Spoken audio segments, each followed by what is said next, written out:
Thank you for coming to the Writing Center's quick YouTube video on summary versus analysis. We want to talk first about why it's key to know the difference between summary and analysis. They're both important pieces of many types of college-level writing. Knowing the differences and connections between the two, as well as the subcategories like paraphrasing, can help you navigate your collegiate writing career successfully. Summary defined means that it gives a general overview of a piece of work, usually focusing on central concepts or themes. It also provides the necessary context for those unfamiliar with the work.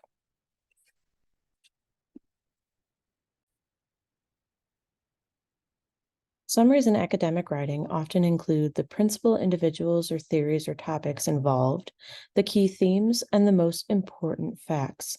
For example, in a literary summary, this information would include the key characters or figures in the text, the important motifs, and the relevant details about the plotline without any spoilers.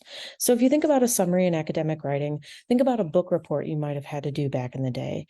You're not adding any personal opinion, you're not adding any analysis, you're just sharing what happened in the story as proof you read the text. Analysis, on the other hand, is where you start to dig a little bit deeper. It often, but not always, follows a summary of your work with a study of the parts of the source that will be relevant to your assignment, your paper, your presentation, whatever it may be, by making connections between the work's ideas and your own. Analysis in academic writing provides relevant context, usually started in the summary, but then also analyzes the relevance of this context, asking, what about these key figures involved is important? What do these themes tell us about a larger study of this sort of work or the larger discipline itself? And why are these facts the key facts? Think of when you take notes on an article you might use for a paper. You choose evidence that is relevant from your source and then analyze its relevance. For analysis, think about a book review instead of a book report. Now you're starting to determine whether or not the book is helpful for someone's discipline. You're starting to think about what's good about the book or what might not be working about the book, and you're starting to develop a critique. You're not just putting down pieces of evidence in a paper, you're starting to explain why that evidence is important. Summary includes, depending again on the citation style you're using and depending on professor preference, the title of the work, the author, and any pertinent themes that the work addresses.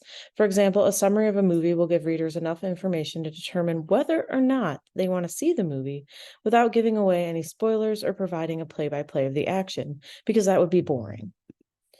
Summary also includes sometimes direct quotations if these quotations are incredibly important to the overview you're providing. For example, a summary of the performance Hamlet, not the play, but the performance, would likely contain a quotation about the famous line, "to be or not to be." Generally, most different disciplines, however, prefer paraphrase information, particularly if you're citing an APA or Chicago styles.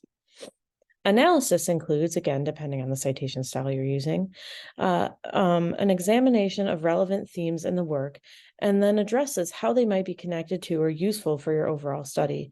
You can't only summarize. Now you need to explain why the summary is important. Analysis often includes direct quotations or paraphrased information based on what your professor's requirements are. But please note that any paraphrased or quoted material is cited according to the assigned style. These pieces of analysis will be primarily used for assignments where your professor asks you to evaluate something to create a piece of analytical or argumentative writing or a presentation. Thanks for listening. If you have questions or would like a copy of these slides, please email me, Professor Scanlon, at scanlon1@kenyon.edu. Questions on summary and analysis? Come to Chalmers Library Floor 2 to chat with a Writing Center tutor today. Thanks so much.